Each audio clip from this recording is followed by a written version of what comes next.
Rachel, and I just completed week 3 of the Milan Art Mastery Program. This week was so challenging. Why? Because we worked on a portrait.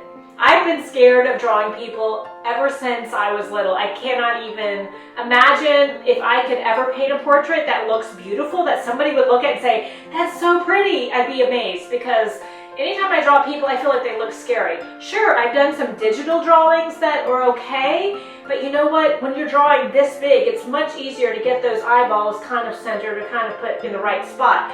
And you can also overlay and make sure that, you know, things are in the right spot, because you can just, like, you know, do layers and see if it all lines up. But to draw accurately from the get-go, it makes a picture, a portrait, look like the photo, the reference photo. That's entirely new for me. So anyway, let's talk about what we did in a week. So I began by finding a cardboard box. We have plenty of them lying around, and I used this little wood box that came from my grandfather. I set it on top of that, and I had this little bird statue thing that's on a piece of driftwood from ages ago that also came from my grandparents' house. And I set it up, and then I put a tiny kind of gooseneck lamp over it to cast some shadows. And I sat back and I worked on my easel to draw this. This is in charcoal. And this is the first charcoal picture that I have ever done in my life. I think in kindergarten we might have played around with it. I don't remember, but I've never drawn with it. So I found that it was fun and messy. So you start off by covering the entire paper with charcoal and then rubbing it in with your fingers.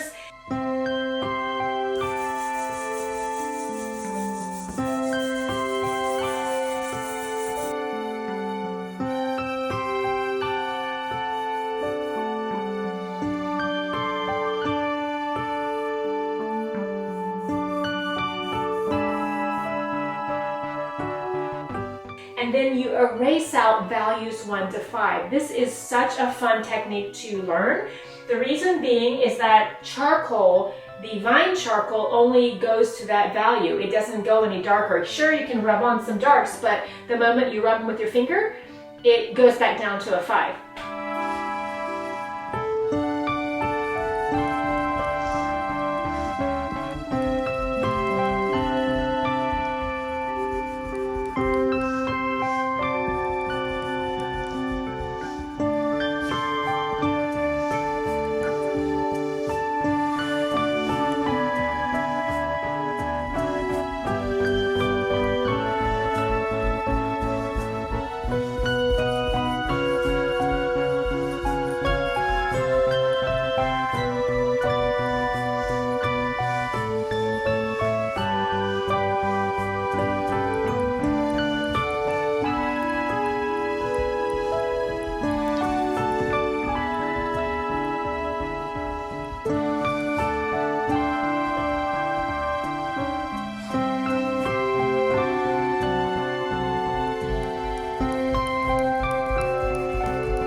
After you get in the regular charcoal, then you add compressed charcoal sticks. Do you know what those are?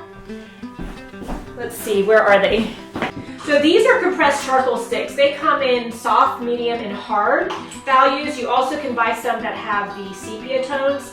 I actually bought these a couple of years ago because I wanted to learn how to draw those pictures like Michelangelo, Leonardo da Vinci. They have those chalk drawings that look very sanguine on cream paper, very sketchy, and I love the way this looks, so I bought them, but I never used them because I didn't know how. So anyway, you add in the darks with these compressed charcoal sticks. These do not erase very well, so you want to make sure that what you're putting down is where you want it. You can smudge them a little bit, and then you use those little blending stumps to blend in areas where you want it to look soft. This has a blending stump. This is finger done. And so you get a multitude of textures. You also get more textures by adding cross-hatching and various types of shading. You erase out your highlights.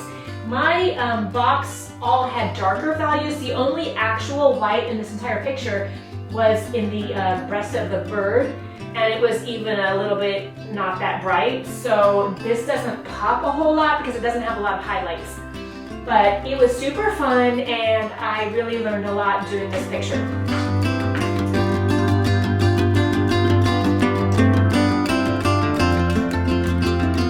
Then we began what's called the monster portrait. We began by blocking in, you're supposed to use just 8 strokes, blocking in the highlights with a transparent earth. I did not have that color, but I did have something close. So you basically add a medium that we've mixed to the paint to make it a little bit more fluid.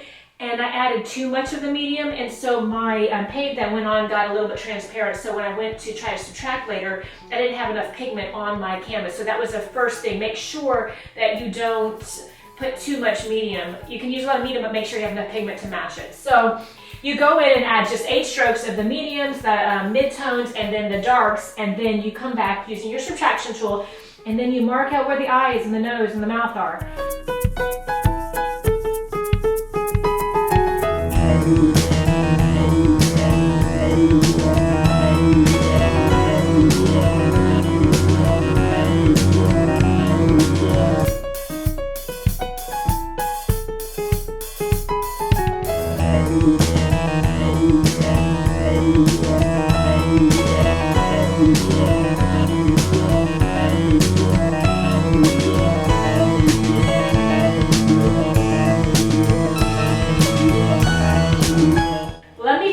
That was so difficult. I did use my little scale tool in my reference, but the thing was, is I put my reference picture, I had to hang it kind of on the wall, and when I was looking at it, my reference picture was slightly at an angle, so I was getting a little bit distortion there, and the size of my picture wasn't exactly the size of my canvas, the same ratio, and so I would measure from the bottom, bottom up for the chin, and the top down, but the ratio was different from the sides, and so I recommend that you do it the way she taught us, which is find the center point and measure out from there. That way you won't run into the same problems that I did.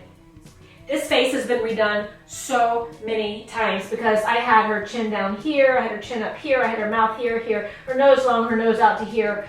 I can't tell you, her hair here and there, her bun up. It was crazy. And I got a bit discouraged.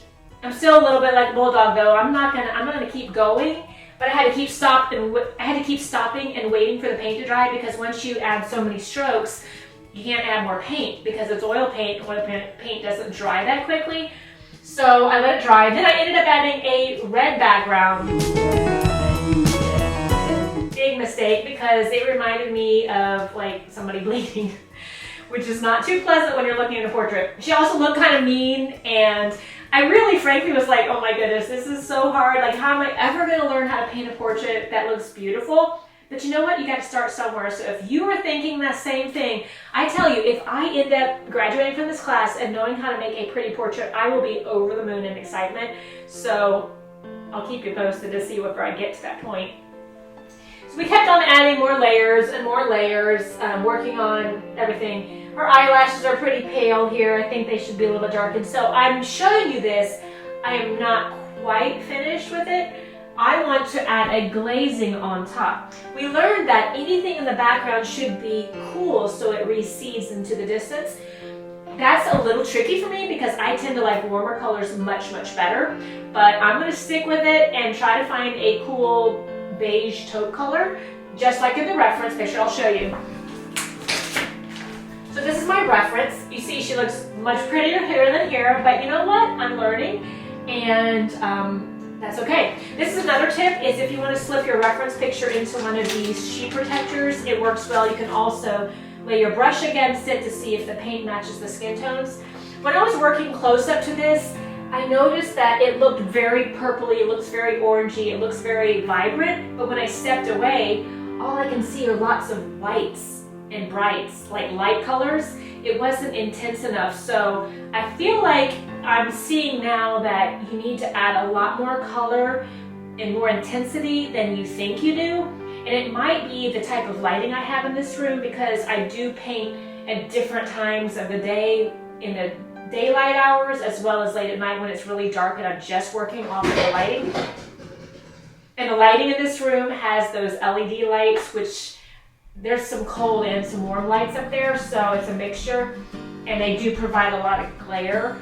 So anyway, I did notice that. Now we were to work on planes. You're supposed to put just planes like where the cheekbone is. And the initial beginning of this, I was laying down planes, and then I started trying to smooth them out. Well, if you do too much blending, it ends up looking very plasticky. Anyway, this is where I'm at with it, and I will show you after I get the glazing on what it looks like. So the last project we did for this week was doing a charcoal portrait. That's hard to say. So I picked this reference from their options. This time I made sure to start at the center and work out so that I would make sure I didn't mess it up. And I found it really, really fun. I love the intensity of charcoal. I love how it comes out. And you lay down your values, you erase out the highlights, you add in the darks with your compressed charcoal, and this is the result.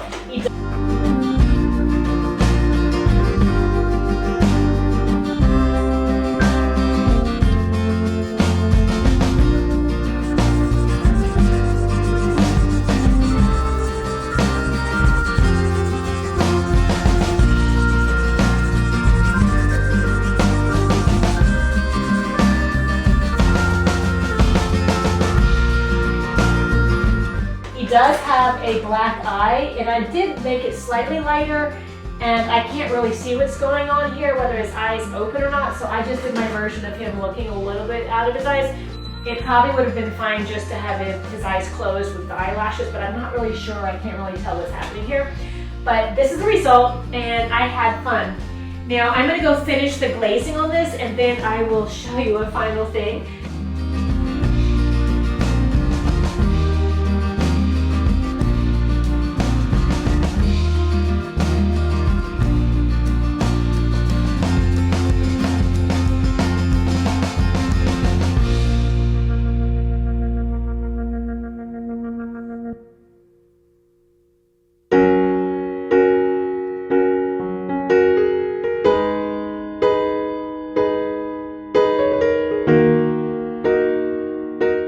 But thank you so much for watching. This week was super challenging, and as I said, if you're like me and have always wanted to know how to paint a portrait and have it come out beautiful, feel free to join Milan Art's Mastery Program. I think that they're going to teach us a lot. At least we do a ton of projects, so hopefully with all that practice and experience, we'll get better and better, and maybe we'll be able to paint something that looks amazing. Thanks for watching. Please hit subscribe if you want to see more videos like this, and now go make some art today.